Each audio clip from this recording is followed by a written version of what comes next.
नमस्कार, गोरखपुर लाइव देख रहे हैं आप और मैं हूं आपके साथ साक्षी पांडे। जिस तरह से मौसम का मिजाज बदलते नजर आ रहा है आपको, काफी दिन से उमस और गर्मी दिख रही थी लेकिन अचानक से मौसम बदल गया। उस तरह से उत्तर प्रदेश की अगर राजनीति की मैं बात करूं तो उसमें भी बड़ा बदलाव देखने को मिल रहा है। आज ही सुबह संजय निषाद, जो निषाद पार्टी के राज्य अध्यक्ष हैं, उनका ये बयान आया है कि उनके चेहरे को डिप्टी सीएम के रूप में बना के उनके नेतृत्व में चुनाव लड़ना चाहिए, जिससे कि बीजेपी को भी फायदा होगा और साथ ही साथ उनको भी फायदा होगा।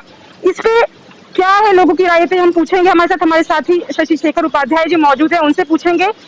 अभी 8 महीने के करीब चुनाव आने वाले हैं, जैसा कि आप जानते हैं, और जिस तरह से बयानबाजी चल रही है, योगी जी का मौर्य जी के घर जाना, और फिर अभी आज सुबह संजय निषाद जी का जो बयान आया है कि डिप्टी सीएम का चेहरा बना के उनके नेतृत्व में चुनाव लड़ा जाए, क्या लगता है जिस तरह से मौसम आप हमारे पीछे देख रहे बदल रहा है, उस तरह से आपको लगता है कि उत्तर प्रदेश की राजनीति में भी जो गलियारा है उसमें भी ये उत्तर प्रदेश की जो राजनीति है वह सर्वप्रथम जातिगत राजनीति है।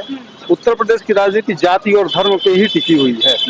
जहां तक आप निषाद जी की बात कर रहे हैं और जहां तक माननीय मुख्यमंत्री जी की बात कर रही हैं आप कि वो केशव प्रसाद मौर्य के घर जा रहे हैं, तो यह कहीं न कहीं प्रदेश की राजनीति में यह दिखाना है कि भीतर से हम लोग एक हैं, बाहर जो बातें फैल रही हैं वो गलत है।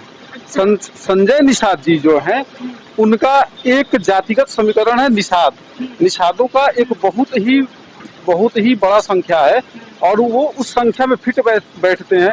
थोड़ा सा पीछे हम चलते हैं, उपचुनाव जब 2018-19 में हुआ था और भारतीय जनता पार्टी के कैंडिडेट उस समय उपेंद्र दत्त शुक्ला जी थे, तो उस निषाद पार्टी ने अपना एक कैंडिडेट उतारा था समाजवादी पार्टी के समर्थन से। तो प्रवीण निषाद जी ने उपेंद्र दत्त शुक्ला को हराया था, जो कि काफी अच्छे वोटों से हराया था, जो कि दिल्ली तक ये बात फैली हुई थी कि उत्तर प्रदेश का मुख्यमंत्री, गोरखपुर का मुख्यमंत्री, और गोरखपुर सीट से ही भारतीय जनता पार्टी का कैंडिडेट हार रहा है। क्योंकि उपाध्याय जी से देखने को मिला था कि मंदिर, काफी दिनों से मंदिर का जो कब्जा रहा है यहाँ पे, लेकिन मंदिर को पहली बार किसी ने हराया था। मंदिर को मैसेज गया था, वह एक सिंडिकेट था जिसको तोड़ा गया, और यह केवल जाति के आधार पर जब वोट हुआ, इस वजह से निषादों ने अपनी मजबूती दिखाई। और प्रवीण निषाद और संजय निषाद जो हैं, यह उत्तर प्रदेश में गोरखपुर मंडल में अपना एक धाक जमा के बैठे हैं केवल निषादों के नाम पे और अपनी जाति के बल पर, क्योंकि वोट भी तो उनके 3 लाख के करीब है। उनका वोट बैंक भी बहुत बड़ा है। और यहाँ सारा राजनीति जो केंद्रित है पूर्वांचल में, आप खास तौर के देखें तो जातिगत समीकरण सब जगह हावी है, लेकिन पूर्वांचल में बहुत ज्यादा हावी है। अच्छा, कहते हैं कि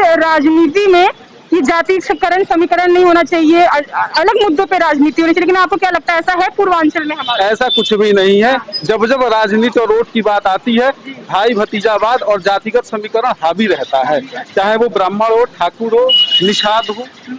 और टिकट भी आपको लगता है उसी के हिसाब से भी बांटे जाते हैं? टिकट भी जातिगत समीकरण को देखते हुए बांटे जा रहे हैं और बांटे जाते हैं, और ये पहले से चला आ रहा है। और जब तक यह समाज और यह राजनीति रहेगी तब तक ये चलता रहेगा। क्योंकि अभी हमने देखा कि अमित शाह से भी मिलने गए थे संजय निषाद और उनके जो बेटे हैं प्रवीण निषाद, अभी उनकी मुलाकात हुई थी। कि अनुप्रिया पटेल जो हैं, उनने भी मुलाकात की। तो आपको लगता है कि इस बार भाजपा इन लोगों की जो डिमांड है उसको पूरा कर पाएगी? दबाव दिख रहा है कि नहीं दिख रहा है? क्योंकि जनता और जो लोग हैं वो तो यही सीधे निष्कर्ष तो यही निकाल रहे हैं। निष्कर्ष देखिए, राजनीतिक पार्टियों में आंतरिक कलह होते रहते हैं और अपने आप को समाज का नुमाइंदा जो दिखाते हैं, और जो समाज के नुमाइंदा हैं वो ऊपर तक जाते हैं कि मैं भी कुछ हूँ। अगर वो दबाव नहीं बनाएंगे तो जनता में उनका मैसेज नहीं जाएगा।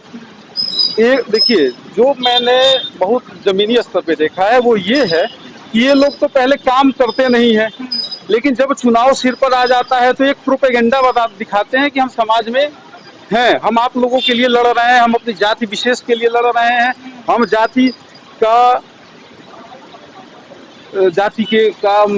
के लिए जाति का आवाज उठाते रहे, बस यही। हाँ, लेकिन असलियत कुछ और होती है। असलियत तो बस यही है कि हमको सत्ता है और कुर्सी, ये दोनों का मोह है, हम इसको पाके रहेंगे।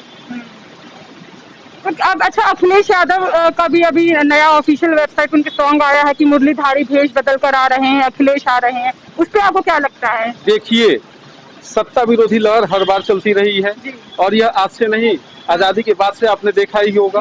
केंद्र में कांग्रेस की सरकार 45 सालों तक अखंड राज की, उसकी सत्ता रही। फिर कई पार्टियां आई, आज आके कुछ मतलब एक लंबे अंतराल के बाद भारतीय जनता पार्टी की सरकार केंद्र में आई। हर समय यह देखा जाता है कि सत्ता जो होता है, सत्ता के खिलाफ लहर होती है, और सही बात है कि अगर सत्ता के खिलाफ लहर नहीं होगी तो सत्ता निरंकुश हो जाएगी। और इसका प्रमाण भी कभी कभी देखने को मिल जाता है। अखिलेश जी के सरकार में एक जाति विशेष का बोलबाला था, इस सरकार में एक जाति का विशेष बोलबाला है। अखिलेश के सरकार में जिसकी लाठी उसकी भैंस थी, इनकी सरकार में सिंह इज किंग का नारा चल रहा है। तो ये चीजें चलती रहेंगी। समाज है, चीजें वही है, लोग बदलते हैं, कुर्सी भी वही है, लोग बदलते हैं, और समाज जैसे है वैसे चलता रहता है। भाजपा के प्रवक्ताओं से पूछा जा रहा है तो उनका तो ये कहना है कि मौर्य जी के वो कार्यक्रम में गए थे, लेकिन लोग इसे अलग तरह से देख रहे हैं। आपको क्या लगता है 5 साल तो नहीं याद किया गया जब मुख्यमंत्री के आवास से उनका नेम प्लेट हटा दिया गया था? सवाल तो उस वक्त भी खड़े हुए थे, सवाल तो आज भी खड़े हो रहे हैं। सवाल उठते रहेंगे, राजनीति है, जरूरत है, मांग है, जातिगत समीकरण की बात है। जब आप जातिगत समीकरण में आएंगी तो मौर्य समाज भी उत्तर प्रदेश में इनका भी एक बड़ा वोट बैंक है। पश्चिम से लेके पूर्वांचल तक आप देख लीजिए, बुंदेलखंड भी देख लीजिए, चारों तरफ मौर्यों का एक जाल बना हुआ है। यह जातिगत समीकरण है। अच्छा, मेरा आखिरी सवाल यही रहेगा आपसे कि उपचुनाव में जिस तरह से निषाद पार्टी को वो जो उन्होंने जो डिमांड की वो दिया गया था, आपको लगता है कि इस बार उप मुख्यमंत्री का पद यह राजनीति है, दबाव बनाने के लिए ऐसा किया जा रहा है कि ताकि हमको वो चीज मिले, और राजनीतिक महत्वाकांक्षा। प्रेस कॉन्फ्रेंस भी लखनऊ में करने वाले हैं संजय निषाद 1 बजे से। उनका प्रेस कॉन्फ्रेंस होगा, उसमें उन्होंने डिमांड जो चीजें बाहर आई थी उसमें यही है कि उनको उप मुख्यमंत्री का चेहरा बनाया जाए। और राजनीतिक महत्वाकांक्षा किसको नहीं होती है? कौन नहीं बनना चाहेगा डिप्टी सीएम? जिसका वोट बैंक एक हो वो क्यों नहीं मांग करेगा? तो ये चीजें राजनीति में चीजें हैं। तो ये हमारे साथ मौजूद थे शशि शेखर जी, जिनसे हमने कई मुद्दों पर राजनीति के विषय में बात की।